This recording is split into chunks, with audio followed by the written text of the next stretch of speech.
Hello, hello, and welcome to Cal State University Los Angeles EagleCon 2022, day 3, and we're going to do something really wild today. This panel is called Diversity in Dungeons and Dragons, and we will be doing the very first streamed game of a new tabletop role-playing world based on Dungeons and Dragons 5th edition rules. It's called The Sundering, The Nation Beneath Our Feet. It was announced this morning as a brainchild of actor Damion Poitier, who has also been Chains in the Payday series and so on and so forth. And I, just because I love you guys so much, have booked a special celebrity guest that I'm gonna announce her last but absolutely not least for what we have going on here. But The Sundering is set in a sovereign land called the Zouari Nation, a California-sized domain that 6 months ago saw 2 10,000-foot tall blades of fire chop down on the eastern and northern borders, sever the nation not just from its continent, but from its whole planet. It's now an island in the middle of an unknown ocean, and our adventurers have never met each other. They'll be facing surprises together. Housekeeping. For the purpose of expediency, we're going to play fast and loose with some D&D rules, encumbrance, material components, whatever. I figure they've got that covered. I don't need to worry about that. And neither do you. Because for the purpose of entertainment, we'll assume that the players have that done. We've got an hour. We want to have some fun. So I'm going to very, very quickly discuss I'm going to ask our players to introduce themselves, ending with my good friend, who I'll do a little bit of intro for. But I'm going to start with Dr. Josh Pearson. Please introduce yourself quickly. He's on mute. He'll be fine.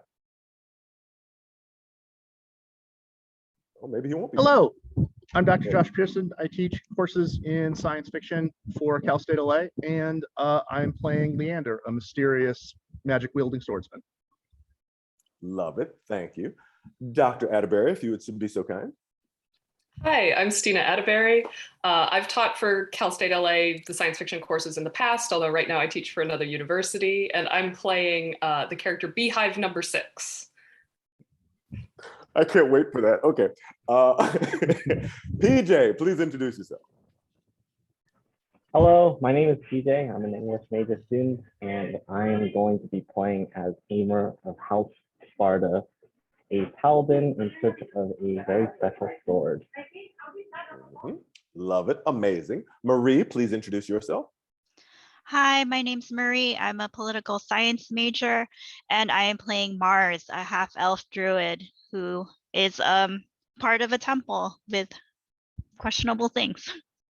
Love it. Amazing. Ray, please introduce yourself. Hello. My name is Ray Castillo. I'm an English major. I've taken 2 of Dr. Pearson's classes that have forever ruined my life, like TV tropes. And for this session, I am playing a undeservedly level 12 kobold bard named Lennox, who talks with a really high voice like this. Surely not going to be annoying. No. That's fantastic. And also, last, I like Critical Role over Dimension 20. Fight me. All right. You know, I'm not here to fight anybody. I'm here to present the fight. And the last person I want to introduce, and I have to get this right because I want to make sure we give this credit properly. As one of the cast members of the new drama, I'm Charlie Walker, acquired by Shout Studios. We have the lovely, the talented, the amazing Miss Sophia Fredericks. Please introduce yourself to the crowd. Hi, everybody. So good to be here. My name is Sophia Fredericks. I'm going to be Janet, the bard. Very appropriate, because that is what I do. So yeah, looking forward to playing with you guys. It's going to be fun. Okay, great. Thank you all so much. I'm going to jump right into our story because all of you have gotten some prep with me already. It is hazy as the midday sun falls on the coastal city of Lethusport, the southernmost portion of the Zouari Nation. In recent days, much chaos has befallen the nation as some mysterious forces cleft the country from the continent of Gizmau and the very world known as Empiric, leaving the nation an island on some mysterious new world. Politicians are trying to make friends with new countries, a vast ocean between the nation and any land. That's not such a big deal for you. You don't care. Because while the Shining Throne keeps issuing dictates about the investigation and how safe the nation is, you still got to make a living, crops keep growing, and monsters of every kind keep popping up. Each of you have traveled via roughly paved stone roads from your points of origin after having a number of quests and adventures to develop skills, and finally arrive at the 100-foot tall, light gray walls of Lethasport. This is a city where adventure happens, where the biggest adventuring clans got their start, and what led to a national licensing program for adventurers, even in your neck of the woods. Lethasport's not as stiff as the magocracy of Davi or the political intrigues of the capital of Hetkat 10. A couple of hours ago, you came through the blue-green stone arch of the Eastern Gate and got yourself a provisional adventurer's license from the blue-garbed protectors of Lethasport Watch at one of the city gates, a spell cast over you with a symbol of Orin, that identifies you as someone empowered to act with extra-legal violence if need be. The protectors at the gate directed you down the cobblestones of Main Street, past the black stone towers and sharp ozone scent of the local arcane college. You go past the burbling limestone fountain at the intersection of Temple Road and Main Street to see the slanting tower roof of the Rutting Boar Inn, just west of the Temple Square. You're told this is where you can find a room, a drink, a meal, and maybe your next swing at glory. You get a surprisingly refreshing chilled beverage from the huge ashen-skinned Asimar woman Steelfire behind the bar, who owns and is the proprietor of the inn. And, you know, you've rarely watched a crisply dressed half-elf arranging assignments on the adventurers board. Her name is Devonna Play. She's updating the listings as available sell swords. Ratings are brought in anonymously via spells and written comments for mercenaries of all stripes. You sit on the hardwood chair of one of the battered, repeatedly repaired circular tables, sizing up other people, and you notice a tall, regal presence in sweeping black and green robes with dark skin and pointed ears. He enters and goes directly to the board. After a rushed conversation, he turns to address the room. Excuse me, hello. If I may have your attention, my name is Davin Knightsbane, and I own the apothecary shop here called I'd Like to Know Where You Got the Potion. I came to hire some adventurers to help me with a crucial matter, but I don't see any of my normal customers from the clans, the guilds. You six, are you free for an urgent assignment? And he refers to the people we've discussed already. Are you available for an urgent assignment, please? I mean, absolutely. I'm always ready for an assignment, sir. For the right coin. There will absolutely be coin available to you. My friend Devonna has a conference room. If you would mind joining me, I can tell you all about the job in here. And he walks in, and you're all able to follow him into the. Now it's a basic. I mean, the table's a little beaten up because it looks like it may have been smashed 2 or 3 times and then hastily put back together with either some form of magic or possibly glue. It's hard to tell at this point. But the chairs are a little bit comfier than the hardwood chairs out in the bar. And you're able to sit around as he looks very nervous. And as he's pacing, you notice maybe he's touching the ground, maybe he's not. It's hard to tell because his robe goes far down and you don't actually hear his footsteps as he kind of paces back and forth. So y'all walk in and sit down. He says, all right, I have a matter which requires both urgency and discretion.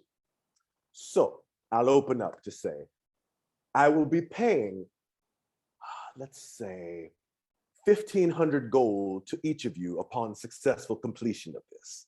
Now, all of you know that the average person makes about 6 gold a year. So this has to be either wildly dangerous or very strange. He says, as well, as the local apothecary, I will make each of you any one potion that I know how to make. And I know how to make all kinds of potions. Potions of giant strength, potions of dragon breath, ridiculous things. If you can complete this job for me, each of you will get one, in addition to the gold. I require only your speed and your silence. Does that sound fair? Okay, all right. All right, here's the job. As you can see, I'm a drow. I'm from the northern city of Eug. And my brother, Wellock, was coming to bring me something very precious to us. It's an amber gem. It's about so big, and it's not made out of anything necessarily precious, but it's very precious to us. I must have this recovered. It is of the utmost importance.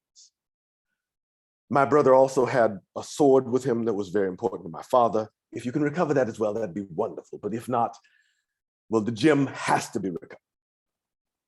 He was apparently walking not on the Summit Road, which you all know the Summit Road is this gigantic road that leads all the way up the nation. Like the 5, if you've ever been to California, it's like the 5 that goes through. But he was traveling the side roads, and he apparently was attacked by bandits. And I don't know what happened, but according to what was happening, he was dragged off towards the Kobold Caves. No offense, and he says to the bard there, the Kobold Caves north of Slogsburg. I've reported it to the Bright Watch, and I've reported it to the local protectors, but they're not really equipped to investigate outside of the areas of the city. This was too far from any city or village for their watch to take interest, and people die unknown in the wilds of the nation every day. So I'm going to give you 2 things. He reaches into his bow and he pulls out what you recognize as a sending stone. Once a day, you can send a message that has 25 letters, and he hands it to the cleric of the group. And then he pulls out something you don't see very often, a very rare, what's called Scroll of Group Recall. If you recite this scroll in danger, all of you will automatically appear back in the temple here in Lethusport. These are very rare. And he hands it to the Vengeance Paladin. He says, now, if you don't activate the stone within 8 hours, I'll start looking for more sellswords to hire. Haste is of the utmost importance to me. As I understand, like I said, they're near the caves, off on the east. It's north of Slogsburg, west of the city. So that's all the information I have, but my coin is very good. I'm very successful here in the city, and the potions will be whatever you need upon your return. Can I answer any questions for you? Family is the most important thing. We are there. You need to say no more. We're on this case. And he looks at you, he's like, I appreciate both your interest and your interesting nature. You're not from Termina, where most of the Warforged are from. That's interesting. I take it. No, I've been wandering around, me and the hive. There's a weird sort of buzzing, humming sound that just comes from inside me at all times, and I'm a Warforged, which is kind of like a robot. All right. Just so I know, because I want to make sure who I'm dealing with, your names, please, and what it is you do as an adventurer. Starting with you, please. And he points to beehive number 6. My name is Beehive number 6. I'm not sure if there are other beehives out there, but I live in hope. And within me are, of course, the hive and the queen. I pick up a bow. I'm something of a map maker and a ranger. I see. That's very interesting. All right. And he turns to Jen. He says, "You were so excited to join the mission. Could you please tell me who you are and what you do?" And he starts to take little bits of notes as you go. I'm Janet, the bard. Okay. Human, 12. Just your average bard. I hope that will be sufficient, and thank you. All right. And he turns to Mars and he says, "Now, what will be your name and what do you do?" I'm Mars. I'm a druid, and I look to the stars for answers always. Have they been answering you? They have, and they led me onto this quest. I foresaw you. Oh, did you foresee successful completion of this? I did. He visibly sighs. He's like, "You have no idea how much that helps me." Okay. I'm very, very pleased to make your acquaintance. All right. And he turns to Lennox and he says, "And you, what is happening with you?" So Lennox stands up on the chair because he's very short, and he says, "Hello, my name is Lennox. I'm a wandering bard, and this is my banjo. Her name is Marguerite, and my parents are in prison, and I need the money." All right. Well, I'm sorry to hear that. I don't know if you're familiar with the Cobalt Caves of the West. Hopefully, perhaps that will allow you some advantage in that regard. Absolutely. How would you say that my family were normal kobolds? My dad was an artificer's apprentice. We tried to, go legit. I understand how it can be hard to, and he kind of gets a little sad for a second, and he says, escape your origins. So I respect that. All right. And then I just kind of plop back down on my chair. All right. And he turns to Leander and he says, and you, I see we share some form of elfin heritage. What would be your experience here? Nobody important. I find things. I kill people. My name's Leander. And he settles And he down and writes- pulls his hat down over his eyes. Mystery. I appreciate that and respect it. And he turns finally to the Paladin and says, and you, who I assume will be carrying your faith into the field, what is your name and what is it you do? So he takes off his cloak, revealing what the chief was. He says, my name is Aimer from House Sparta. The gold is nice, and I appreciate the potions, but what I'm looking for is information. You seem to be a man of great fame and influence in this land. I'm searching for a man. He's stolen something. He's stolen the family. Just like, so it seems we're in the same kind of situation. Let me help you. And I'll even waive off the potion. I don't really need it. But what I like is information about this land from you. He looks at you curiously and he says, would you mind if I just cast a quick spell? Would you mind? Of course. And he casts a spell and his eyes go silver as he makes an arcane gesture and he says, you're not from this world. That's interesting. All right.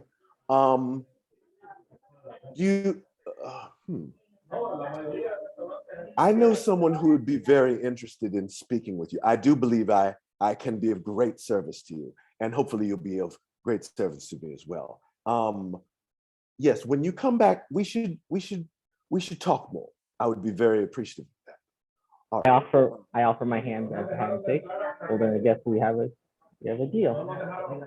And he shakes it. He says, all right then, just 1 second. And he pulls out a piece of paper. And on the piece of paper, you see there's something that essentially looks like his face carved, and he places his hand on it and it glows. And suddenly there's 6 more runes that have each of your faces on it. It's like, this is a standard agreement where we will be working together.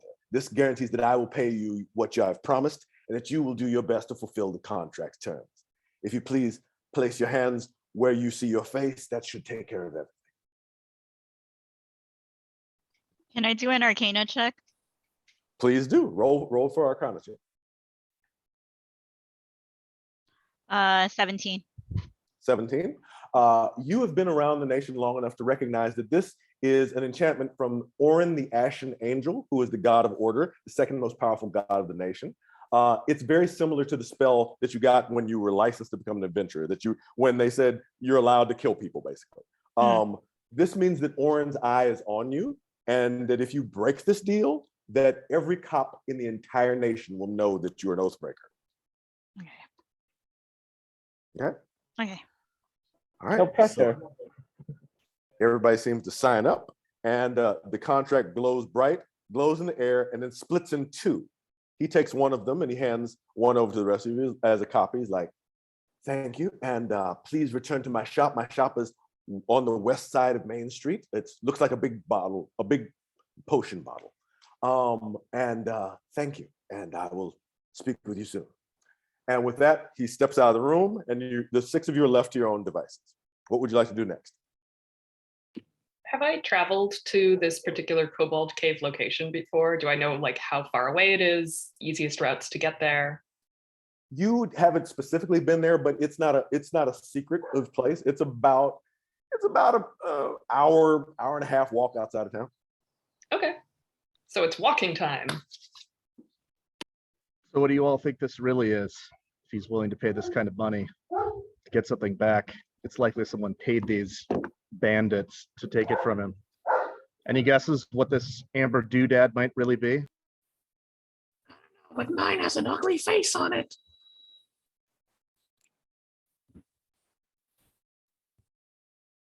I think he was trying to get rid of his brother. That seems so heartless. I see no reason to distrust this man, or any of you. You're the most generous and open people I've ever seen in my life. And he's got money. How could you distrust anyone with money? Whether or not he's trustful, the gods will figure his fate out. It's sure to be an interesting story one way or the other. So, If he's all right, settle willing up. to pay that much, I trust him. I've never been paid that much for killing somebody like a kobold. It's incredible. No offense. It's fine. Just don't use me for practice. All right, so I presume the six of you get up and start walking out of the room. The nicely dressed half-elf woman, she looks at you and kind of gives a little nod and then takes a little note in her book as you walk by. You walk out into the temple square, back down by the fountain, and you start to head west. And as you do in fact see what looks like a 3-story tall potion bottle on the north side of the street, and a nice friendly sign out front that says, "I'd like to know where you got the potion." And it's one of many buildings that you walk by heading towards the west gate. You go through the gate without any issue, and the guards don't pay any attention to you as you go. I need to get this next part because I have to read it. All right. Okay. Blah, blah, blah. Oh, one of the guards, however, as you're going, he says, "Hey, if you're going to the fighting tournament out the Miles of Marigold, you're going out the wrong gate. This is the wrong one for that. You guys look like you going out to the fights?" Not today. All right, well, shoot. I was hoping somebody could make a bet for me, but I'm stuck here working. All right, have a good one. So you're heading west, and you start to, the road has large 8-foot tall walls on either side of it that are very well maintained. The road is super well maintained. You see different wagons, families, all types of people going back and forth on the road. It's completely safe. And every once in a while, you see a guard, a different type of guard with a completely shiny helmet and breastplate. These are the Bright Watch, who watch the pathways between the cities. And you're well aware of them as you've traveled around the nation. A little bit after about a half hour of walking together, you notice someone walking towards you who waves in a friendly fashion. It's a very, very large ogre who has a very large sword on his back, and he's dragging the head of a young white dragon. He's walking back towards town, the opposite way from where you're going, and no one seems to be paying any attention to him, but he waves and sees you as you approach. Hello, friend. He says, "Oh, friend, am friends, Slog, the great ogren champion. How do?" Is that related to Slogberg? It is. Slog am ruler of Slogberg. Congratulations. That's wonderful news. Only had to murder 16 Ettins. Very easy. It happens. I understand. You new people. Me know many adventurers. Not know you. Well, I'm beehive number 6, and this is my hive. There's some bees that fly around me. All right. Well, looked like bee day to me. All right. I point at the direction of where the Cobalt Cave is. I say, Cobalt Cave. Strange? Not strange how? You mean, Strange, oh, wait. Dangerous? Well, okay. We'll say this morning, weird group of bandits attacked me, Slog. Who knew? But of course, Slog beat them off and they run away but they did go that way. And he points the fork towards where you've heard the caves are. He's like, did go that way. Was busy because, and he holds up the head, dragon attacked Slogsburg. Also bad call. Anyway, got to take this to town, get fame points, be awesome. As I kind of glance at the dragon's head, I quietly pat it and whisper, I will write songs about you. Me should have learned name, but was kind of in a hurry. Didn't want it to frost over town. Anyway, yes, if look for bandits up that way, at least me see. But, be safe, good luck, take care. And he kind of waves the ear of the dragon head as though he was waving it as well, and starts walking off towards town. He seems nice. Well, it's one less dragon for us to run into while we're up there. First bandits, then a dragon. Seems like he had bad luck. Hopefully, it doesn't transfer over to us. All right. So you continue to walk along the path, and you take I assume you're taking the right fork, right? The way he pointed. Okay. Can I look around and see if there's signs of the bandits, or is it still too crowded of a road to be able to distinguish that kind of thing? Looking down the fork, it's super busy on the main road, but down the fork, not so much. You might be able to find something if you look down that way. Okay. Yeah. Is there a particular check you would like me to do for that? I could do investigation. I could do. Let's do a perception check, and we'll say you walk about 10 minutes down the road, and you'll do a perception check. Okay. Well, this is not very good, but it's 12. 12. You definitely see there have been people stomping through the underbrush because the wall is much lower here. It's only about 3 feet here on the fork because it's not the main road. And people have been stomping through the underbrush, which is weird because all kinds of weird stuff is out there. And it does look, you can see one thing where something was dragged, but you can't really see where the trail ended or what happened. It definitely looked like some kind of shenanigans happened off the left side of the road. These are the stompiest bandits I've ever seen, which is a bad sign. Leander takes his hat off and looks into it, and a raven pokes its head out of it. It's like, Guador, keep an eye out. And it flies up and starts circling over the party. Okay. It's just going up and over, or is it going ahead of you? It's kind of keeping an eye out within 100 feet or so of us, kind of flying in a circle. Okay, cool. I will keep that in mind. All right. So you keep walking, and you're kind of going in like a northwestern direction, and you see that the ground starts to come up into a set of hills and low mountains as you approach it, and you can see from about 100 yards out, you can see an opening to what looks like a cave with a very small creature sitting on a stool next to that opening.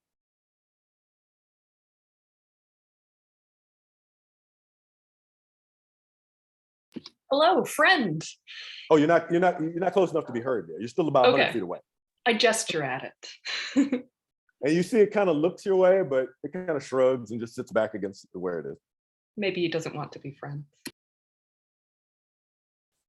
Can we tell what kind of creature it is from here? It's daylight. Roll a perception check.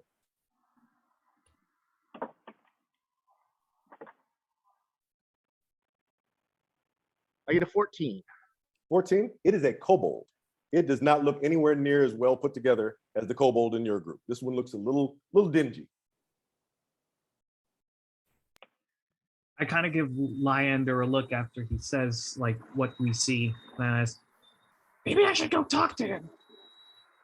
I think that's a great idea. I should go say hi. Okay. We'll see how it goes. okay, so I guess I go over and approach this other kobold, kind of scurrying on all fours just to look a little more feral. Okay. And you walk up and he says, hey, whoa, you're well dressed. What's your deal? A performer. I gotta look like this. Okay. All right. Well, hey, you trying to go on in the caves today? I kind of look back at my group, then kind of shuffle so I get in the way so they don't see him, and say, Yeah, I heard about these caves. I've never been in here, and I was thinking of just exploring. Oh, you never been? Oh gosh, you never been home? Oh, I'm so glad. Okay, you know what? And he looks around. He's like, all right, here's the deal. I'm supposed to be a toll keeper. I'm supposed to take a gold for every person that goes in. But you and me, we're good. We're good. You're good. Yeah, right? we good. We good. You're good. You're welcome to go on in, but between you and me, all right, I'm gonna give you a couple warnings. Don't turn right. I saw a basilisk over there. Nasty guy. My My name's Snim Degno, all right? I'm Snim Degno, and I'm supposed to be the toll keeper here, but don't go right. There's a little bit of a cave in the if you go straight. You might not be able to make through there. You're small like me, maybe, I don't know. But yeah, definitely don't go right. Some wild stuff went over there. I heard it. It was really wild. My name's Lennox, and as far as the basilisk goes, big snake thing, look at it and you become stone, right? Awful. Yeah, do not go that way. Give me one moment. Sure. And I quickly hightail it back to my group and kind of report what I've just seen or what they've just said to me. So, we gotta make sure not to go right. Not even if you're wearing these cool goggles like I am for the sunlight. But I guess it's okay. And plus, it's a 1 gold toll. I think we'll be fine. Did you ask They're if very cool. any bandity folks had gone in? We forgot. That's all right. We'll ask when we pay the toll. Yes, exactly. All right, so you start to walk up the 100 feet, and he goes, hey, there's a 1 gold toll for each of you. And he kind of winks at Lennox a little bit. They know. He kind of winks at Lennox a little bit. But he's like, there's 1 gold toll. I'm Snim Degno, and there's no shenanigans in my toll keeping here. And you see next to his chair, there's a bag, and it's completely empty. It's like a little bag, but it's completely empty. Snim, is it? Good to meet Snim you. Degno, at your service. So, as a careful and responsible toll keeper, I'm sure you keep a record of everyone who comes in and out, a ledger. Well, and he looks around, he's like, let's just say some people would prefer their discretion, but let's just say discretion can be bought and sold. Let's just say that. Yes. I would like to purchase some discretion and also buy some discretion of any other big folks like ourselves who might have come through here. How much would that pile of discretion cost me? I would have to double your toll for that much. That's a lot of information, sir. I'm happy to pay that price for a hardworking man such as yourself. You're too kind. And he takes the 2 gold from me. He's like, all right, okay. There's been 2 groups of people who came through here, all right? One of them was a group of those, well, kind of like you guys, adventurers from Lethersport. Tough guys, right? They went right over by that basilisk. That's what I'm saying. And I heard a lot of screaming and yelling and boom, boom, boom. I don't know what it was. I wouldn't go that way. It's all bad. Then there's this group of jerks in there, right? They've taken up camp, and they never pay the toll. They never talk to me. They just walk by. They're super freaking rude, all right? So they're in there, and there's about, I don't know, about 12 of them. 4 big guys and like 8 little guys, more like me.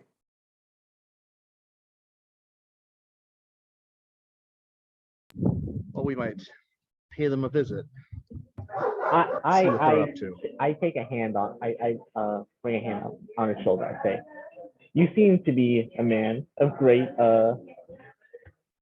discretion. How would I like to, let's make an exchange. I'll double my toll for you. If we go into that and we negotiate with the people there, and when we come out, you speak about none of this. You got a deal, buddy. And I flip 2 gold coins to his side. And he takes the gold, and the 2 gold, and you see him, he drops them into the bag, and they immediately disappear. That's a nice trick. I also give him 2 gold for no clear reason. I've just gotten confused about the price. And he says, thank you so much. Appreciate you. And he drops them, and they are gone. He's like, yeah, that's King Kobold. Wants to make sure he gets his money. I decide to pay my respects to King Kobold. And I drop in 5 gold. And he's taking it back. He's like, well, all right. Well, I tell you what. You ever do run into the king? Like I said, the cave in to make it kind of hard for these big ones to get through. But you ever do talk to the king, you tell him Slim Degno said you was all right. All right, Slim. Just to clarify, the bandits that we're chasing are through the cave-in. They're off to the basilisk side. I was unclear about directions. Make a left. Make a left. They've camped out in some little nook off to the left. Yeah, definitely. The cave-in is straight ahead. Don't go right. Like I said, I don't know what that was. And the jerks are to the left. Okay. All right. Friends, new family, if I may. Do we want to be sneaky about this? No reason Okay. not to be sneaky for as long as we can. I love being Discretion. sneaky. It's fun. Discretion is the better part of yeah. valor anyway. I'll cast Pass Without a Trace on the group. Nice. So you all have a +10 to your stealth checks for the next hour. Mm-hmm. Something like that. Yeah. And I take it you are going in now? I just had to get the map ready, sorry. All right. So everybody please roll a stealth check, which for our newer players is a 1d20 plus your stealth modifier. Do we include the +10 from the Pass Without Yes. Trace? Do it. Normally this would be great for me, but I did just roll a natural 1 on my stealth, so. I have an 11 plus 11 on my sheet. Wow. Okay. So 22. Wow. Okay. So 22 plus 10 is 32. I think you're fine. Yeah, I got a 33. 33 is good. Okay. 27. 27 is great. 23. 23 is great. Sophia, what you got? How many dice are we supposed to be rolling? There's a D20, which is the biggest dice, well, second biggest dice, and just roll it once and then add your stealth modifier from your sheet. Got it. Mm-hmm.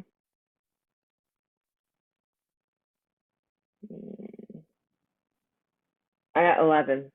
11 plus 10 is 22, so you're fine. Mm-hmm. All right, so 5 successes, even though while you're walking in, beehive number 6 kind of stumbles and there's a lot of angry swarming of bees flying around, you're ultimately able to sneak in without any real challenge. The caves are very dark. How many of you have, does anyone not have dark vision? I'm gonna ask that one. I think Janet doesn't have dark vision, if memory serves. Yeah. You'd be relying on your friends unless you want to light a torch.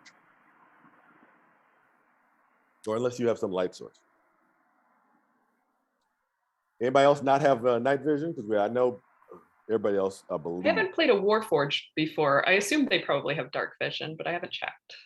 I'll go look at your sheet because I've got it here. I was just trying to find that. You don't have dark vision. You do not. Okay, no wonder I'm being really not stealthy. Amazing. Excellent. All right. I think I have dark vision. I don't know. Janet, as a human, I don't think you would. I don't think, yeah, maybe I don't. No, I don't. Humans don't. Yeah. So I know the half elf would, the kobold, I think, does. I'm just skittering on the ceiling right now as we're all going Nice. in. Love it. Amazing.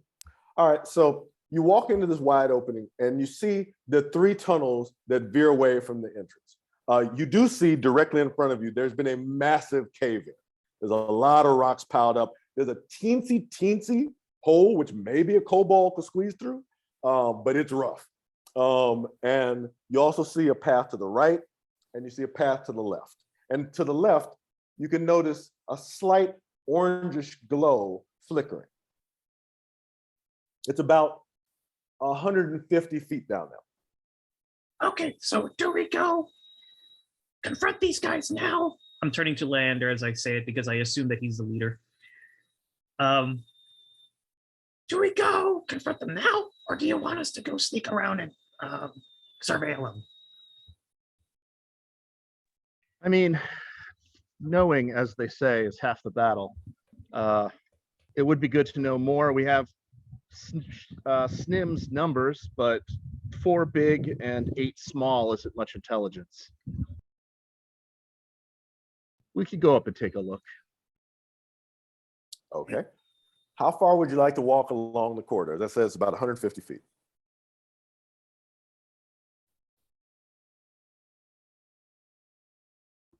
Leander will turn himself invisible with the Good move. invisibility spell All and creep forward about 60 feet. By himself? I mean, if other people also want to come and be sneaky, but he's made provision for himself. I mean, I'm gonna follow, like, I'm not gonna be number one, but I'll probably be up there somewhere as well, I'll follow non-invisibly. Yeah. Got it. Okay. I am curious, so I detach my banjo strapped on my back and I give it to Janet just for safekeeping because she's a bard. I can trust her with instruments. And I kind of crawl into the hole that's right above us just to see where it goes. You mean the one in the corridor ahead? Oh, yes. Okay, so that's about, the rock slide's about 20 feet in. You're able to crawl up and you're able to get your head through. It's really tight. Like it feels like it shifted recently. And you're able to see another corridor that goes about, I don't know, 200 feet beyond your dark vision. Okay, so I kind of scurry back down and say, Not worth it. I'll just follow you, Lander. All right, so that's, I assume everybody's following because that was 5 or so, all right? Yeah, I'm following. I'm bringing it up the rear. Got it. and I take my banjo back. Everybody, please roll me an investigation check. Is that a D20? Yes. Okay. Oh God, nat 1. I rolled a Nat nat one. 20 and I get a +5. Nat Nice. 1 plus 5. Okay. That's 2, I got a 17. 17. All right. I got a 22. 22. Sophia, I think you're muted. I can't hear you. Sorry, I got 17 as well. 17. All right. And that leaves our paladin. 7. 7. Okay. All right. Well, 4 successes beat failures. You walk along and you notice, especially you, Warforged, with your bees are kind of fluttering around, and you notice that some of them feel something weird above you. And you look up and there's an incredibly obvious net trap. And I say it's obvious because the net is actually orange. It's actually not in any remote way, even subtle. It's an orange net that's hooked up to a very easy tripwire that would be very easy to undo. Since the bees are already investigating, I will send them out in the form of my bee mage hand and just quickly try to disassemble that trap. Roll a dexterity check for me, please. 17 plus 4. So You're able to easily disarm the trap with no problems. You're able to walk safely by, all of you. Okay. Now, at this distance, Leander, you were talking about, please roll me a perception check. 12. 12, okay. From where you are, you're about a little more than halfway down the tunnel. I'm sorry, a little less than halfway down the tunnel. You can see there's a campfire. There's some kind of campfire down there, and you can hear the sound of either people eating or voices, but you can't really make out exactly how many. You can see one creature that's about 3.5 feet tall, and it's kind of leaned against the wall, and it looks like it's kind of napping a little bit.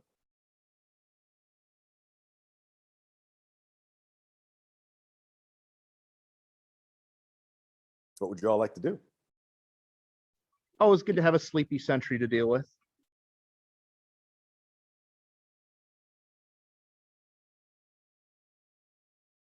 A voice from nowhere is like, I'll go up and take a look.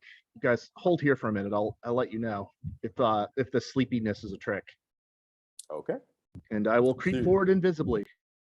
All right, you're creeping forward invisibly. You already had a good stealth check, so I won't make you redo that. All right, you get, how far are you willing to go? Let me ask that. I'll get up within 10 feet of him. Okay, within 10 feet of them, you're able to walk and see that the cave kind of curves around a corner. And you see a fairly sizable group of people that look like they're enjoying a meal. One of them is about 8 feet tall, and has got weird tentacles flowing from his mouth, and has them wrapped around the head of a drow, a really well-dressed drow. And it looks like he's sucking at the head of this drow.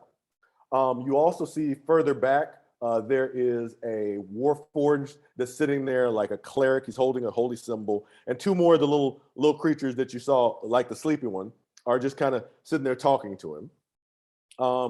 You see what looks like a gnome, but it's weird because it's got tentacles coming out of his face, which is super weird. And it's got like a crossbow, and it's just kind of, doing maintenance on the crossbow, basically. And you see a few more of the little weird ones that match up. You see, hang on, let me look. How many you see? You see 1, 2, 3, 4, 5. Yeah, 5 of the little creatures, including the sleepy one, just, kind of picking their teeth. And some of them look like they're eating something, which looks like it could have been an actual person. Do they all have the tentacles on their faces, or? Just the large one and the little gnome. Okay. I will creep back within 30 feet of the party and send a message to the Paladin that says they have the brother, maybe killing him right now. Some of them have tentacles. So you just get a telepathic message of that. I think to myself, oh, finally, we're about to have fun. And and I whisper a silent prayer to horror, saying, "This will be a good showcase." You feel your sword a little bit from the god of vengeance vibrate. Okay. So what will you do next? Well, now that we know that that's the brother, I feel like I look around knowing that the sword could be nearby. Could be. Are you saying you'd like to look around? And because you're about 60, you're about 80 feet away from where these people were. Okay. Yeah, I message back. I'm going to try and circle behind them. So I'm ready when you guys come on, and then I will attempt to do that. Oh, I can cast hold person on both tentacles while you guys take care of the rest of them. All right. For going to Leander. Now, you noticed the campfire was really big, and there was, like I said, a group of these smaller, kind of angry-looking, weird, sloggy things. It's theoretically possible you'd be able to step past them, but it would be a delicate thing. If you'd like to try, you're welcome to. But it'd be like stepping through a nursery school full of kids. I will send I'll spend a sorcery point to Misty Step past them without using semantic or verbal components. Oh, that's sexy. I like that. Okay. I think I got to share the map now then. Okay. All right, hang on. Let me get you guys in the position here. I did not expect you to do anything that kooky. That's fun. All right, let's slide you guys up here. And let's get you. Yes. Okay. You want to Misty Step 30 feet past them? Oh boy. All right. If you cast a spell, you will not become invisible. You'll stop being invisible, right?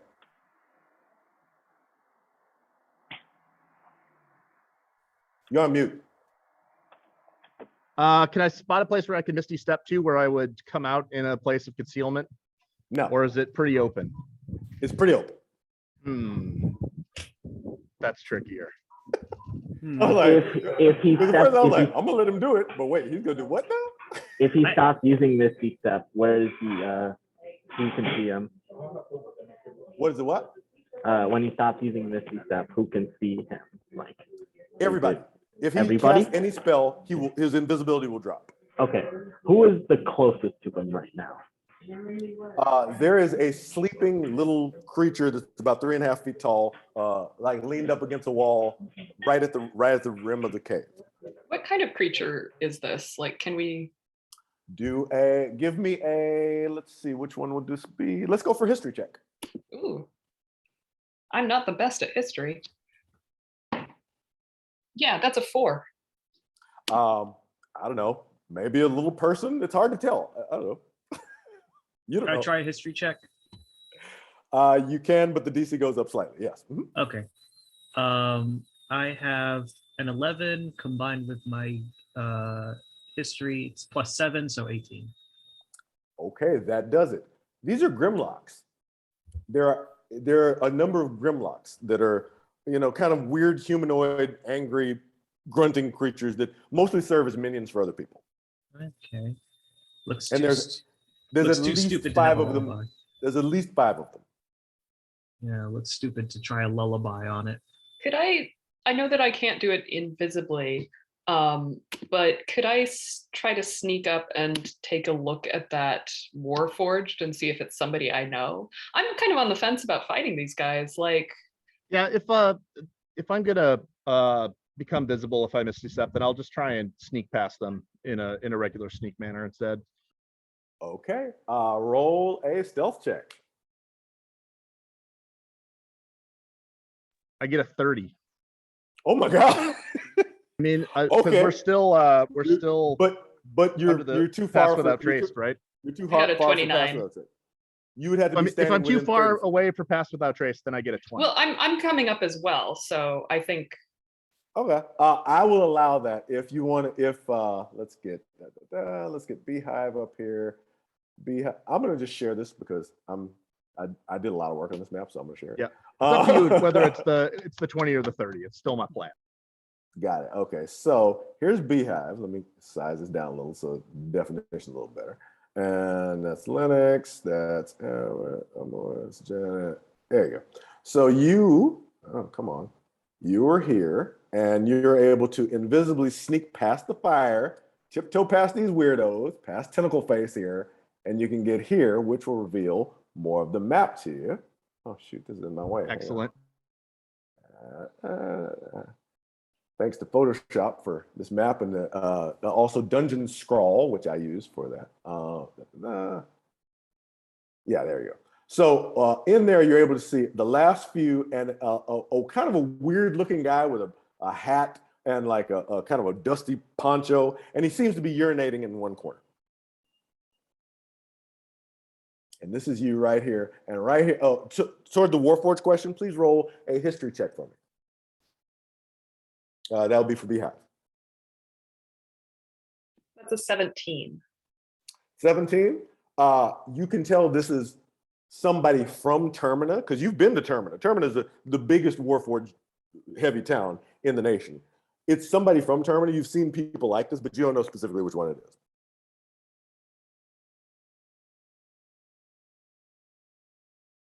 All right, what would you all like to do? Because you're up there, Beehive's here, and the rest of you are kind of around the corner waiting. What would you like to do?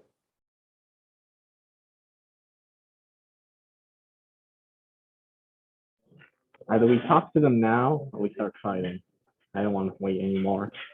I feel like we need to have a conversation first. I'm gonna also say we got 8 minutes, so. Yep, go for it. Yeah, definitely. I mean, if we have 8 minutes, maybe we should just fight. Do what you like. Do what you like. You can get through it either way. I don't think this situation's just as easy as casting Fireball. Yeah, I mean, Beehive number 6 is maybe just gonna like make some noise and be like, "Hello, Warforged friend. What's going on here?" You're still invisible. Are you gonna drop invisibility? I'm not invisible, so you're not? I'm just gonna make myself apparent because I want to move this along and I want to see what's what.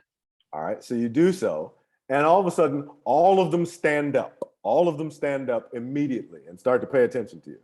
And the Warforged from back here, this guy, he walks up a little further and he says, "Who are you? What are you doing here?" I'm Beehive number 6, and I'm curious what you're doing here. Is that guy okay? The guy with the tentacles being eaten. And he glances down, he's like, "No. What do you want?"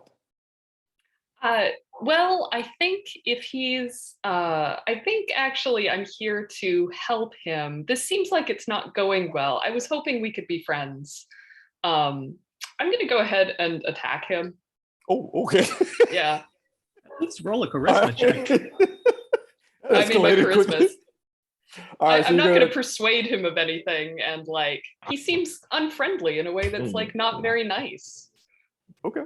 So how are you? Well, I'll tell you what. Everybody roll for initiative just for fun, and let's see how this goes. Why not? 4. Who's that before? Lennox that is 4. Lennox? Oh wow. Okay, Lennox. 4. Got it. And Beehive, what do we got for initiative? I got a 9. Oh gosh. All right. Beehive 9. Janet, what do you got for initiative? That's where you roll a 1d20 and add your initiative modifier. I got, oh, okay, I rolled. Hold on, I gotta add my initiative modifier. Oh, I got 16 plus 5. Oh wow. Okay, that's hot. Yeah. All right. Janet got it. Okay, cool. And next up, let's get Amur. What'd you get? 14. 14. Let me put that in here. 14. Got it. And that's Janet. Amur. Beehive. It's me, Mars. Mars, what do you got? 18. Ooh, wow, you already rolled. Okay. All right, come on, Mars. I think my initiative is like, just more distracting. And, Cool. so I'm just going to go out there with a lot of gusto. Hold that thought. We'll get right to you. Leander's got a Okay. 6. Leander's got a 6. All right, thank you. That's just Wait, the last Hannibal, one. can I correct mine because I forgot to add in my initiative modifier. All right, what was it? My initiative modifier is 5, so I guess I'd be 9.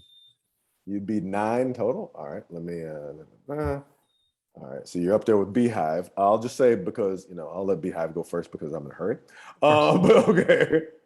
And that guy got it. Got Lennox. Got it. Okay, so Beehive is making the first attack before we go into official initiative, just because. So Beehive, what are you doing there? And who are you attacking specifically? Well, I was going to conjure barrage, so I'm attacking people in like a 60-foot cone. Okay, so you will hit Leander if you do that. But I'm he's aware. That's fine. I'm not entirely sure where Leander is at this point. You're not. You don't know. So as far as I know, he's still behind us and in a place of safety. Amazing. So I draw my bow, and as a kind of additional spell as part of my attack, when I shoot, there is also a sort of 60-foot cone of other arrows that joins it, and it's just this giant barrage of arrows. Okay. I do have to see if this attack works. Okay, roll for attack, please. And that's a natural 20. Whoa. Okay. All right. So, and roll your damage, please. Okay. Roll the dice, double the dice, and then add the modifier. Okay. So normally it would be a 1d8 plus 4, 2, 7, 8. So I think that's 15 damage from just the bow, and then each creature in the 60-foot must make a dexterity saving throw. Okay. Or take, actually it's 3d8 damage. I should just do the contra barrage damage. What am I doing? Yeah, okay. Ignore what I said previously. I'm drunk too, it's all good.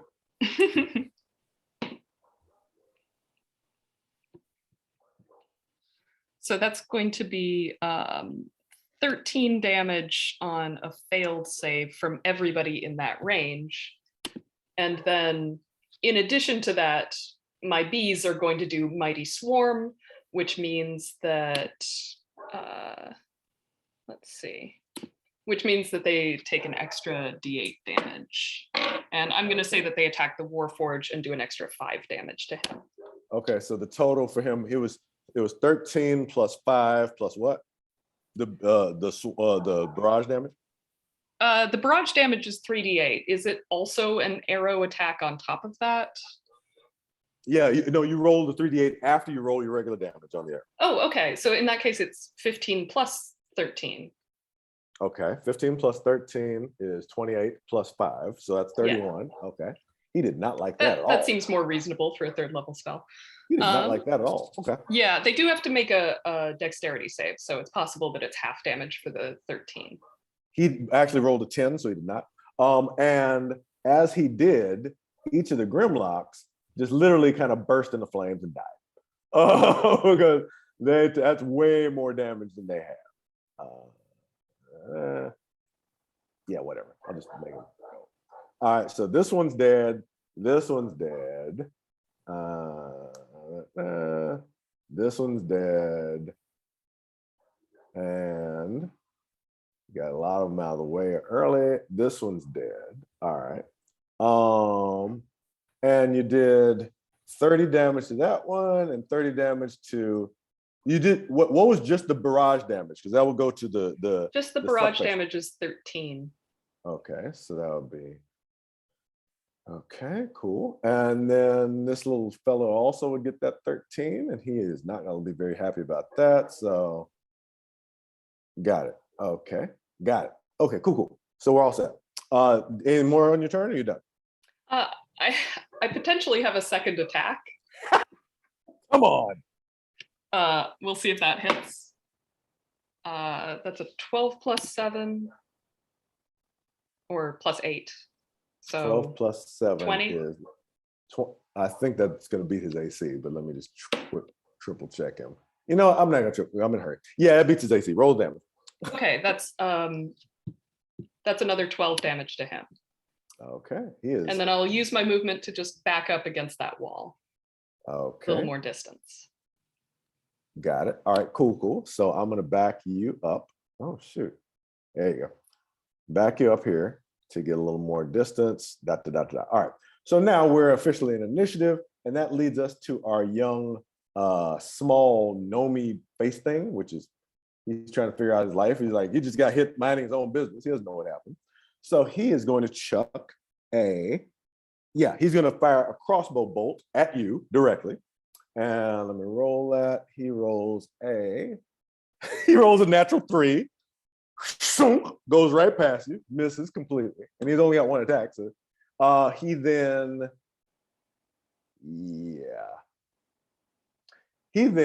gets up and runs back into the cave this way past you, Leander. You technically would have an attack of opportunity if you'd want it, Leander, but you would become visible. You want it? You're on mute. I'll let him go by. Okay, he goes by. Now he goes up there. All right. That was his turn. Next up, and I know we're probably out of time. Patrick, do you want me to stop or do you want me to keep going? I'm gonna keep going until he tells me to stop. Okay. Hey, we should finish up. The other panel's getting ready to start. Oh, so you could take 3 more minutes. 3 more minutes. Janet, it's your turn. What would you like to do? There's a fight just broke out. Food just started blasting. Right. I thought. Wait. I thought I said what I wanted to do, but I'm sorry. I haven't heard. You said something about distracting, but I don't know what that is. Oh, I just said like I go forward with gusto. I don't know what with gusto means, but do you want to cast a spell? Do you want to attack somebody? You want to move up here? What would you like to do? I want to attack someone. Okay. You can either attack this guy or this guy, or if you have an area effect, you can hit both of them, whatever you like. You have a list of spells. Just one of them. Actually, can I roll for persuasion? Yes, you can. You could. What would you say to try to persuade them? Just let me walk by and say, hey, I'm just like you. You could beat me, like, I'm totally innocuous. Like you won't even notice me passing you. Roll a persuasion check, which for you is persuasion. Oh, sweet Kwanzaa. It's a 1d20 plus 9 for you. And I rolled 16. You do so, and they seem a little less hostile. They're like, all right, what's They're going like, on? They have bigger fish to fry. Yes, they're now not actively angry at you specifically. Right. All right. And next up, this may be our last turn because we're out of time, unfortunately. Who's the next initiative order is this guy. So he then he's gonna cast a spell, and he's gonna lean over and touch the person with the tentacles and give them a little bit of healing and heal them for 8 hit points. And then he's just gonna back away a little bit over here. Yeah, that's what he's gonna do. He's standing right next to you, Leander, but he doesn't know it. All right. God, I wish your initiative wasn't so terrible. All right, Mars, what do you got? I want to cast Confusion All right, you want to cast Confusion. You're back here. You want to run up here and cast I'm gonna run up Confusion there. on whom? on the one closest to me. All right, cast Confusion.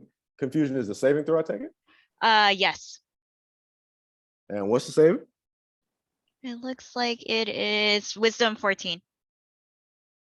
He rolled a natural 1. Leander So, all right. passes. Now All you of have to do a D10 for the behavior. Okay, let's get a D10 real quickly. 3. What do I get? What is it? What's he gonna do? The creature doesn't move or take actions this turn. All right, so he just kind of stands there. He looks very confused, and that's what happened to him. All right, cool. Nicely played, because that was about to be really hot. Okay.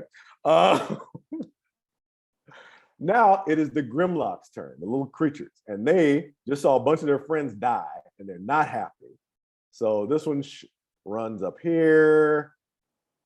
Oh, there's another one. There's another one back here. This one runs up here. He can only get to about here. And there's one more. There's 2 more? Yeah, there's 2 more.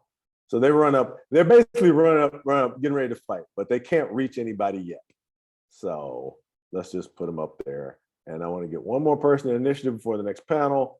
Let's go for our Vengeance Paladin. What do you want to do? Show them what you got. I run to the guy with the tentacles and I attack him twice with my greatsword. All right, you can go ahead and do that. Roll your attacks, please.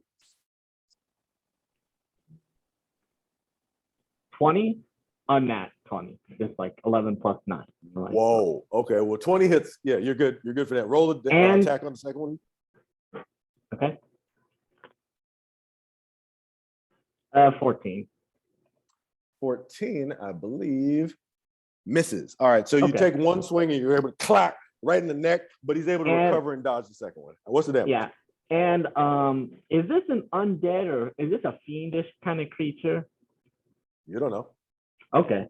I use Divine Smite level 3 on it. All right. Spell level 3. So first I do the slashing damage. Yeah. It's 10, and then with the divine, and then since I'm level 12, I use improved Divine Smite. Come on now.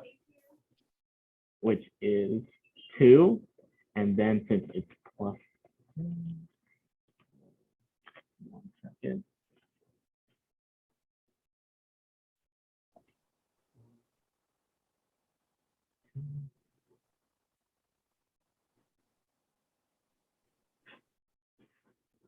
Any more? And 17. So 2 plus 17 and the normal damage from that. Got it. All right. That's tough. Okay. You gave him quite a pain as the radiant damage from your god illuminates him and lights up the whole chamber and shocks some of the Grimlocks who are nearby and does quite a bit of damage to. Oh, wait a minute. Are you? Oh, wow. You fought a Grimlock. Sorry. I thought you got the tentacle guy. Yeah. I'm fighting. I have to find the tentacle guy. I was trying to aim. Is he in front of me or like? The tentacle guy's back here, so you'd have to run past these guys. Okay. Let me just fight the Grimlock then. I don't want to encourage. Well, you basically burst this guy into a pink mist, and he's totally dead. That's no problem. You're a monster. So that guy is completely dead. All right. And one more thing. For my bonus action, I cast Hunter's Mark on the tentacle guy. Got it. Okay. Unfortunately, we're at time, so I would love to keep playing. And I would love for you to discover what is at the end of this adventure, but I have to respect the university's time. Perhaps if you all want to convince me, I might actually continue this game with you. But thank you to Patrick and the university for having me, for playing along with all this. This is the Sundering. Please look for Unlikely Hero Studios on the internet, or me, Hannibal Tabu, and we'll be announcing this book. I think I just put the thing on my Twitter, and we'll be announcing more soon. So look for that this week. Thank you so much for playing. Everybody have a great day, and Sorry, I didn't get anybody. We only killed little guys today. Sorry about that. Thanks, Hannibal. Happy to do it. Thank you. For my We almost last got to the action, end. Thank you. Almost got there. We almost got there. for my last action, I would like to cast Fireball and TPK everyone.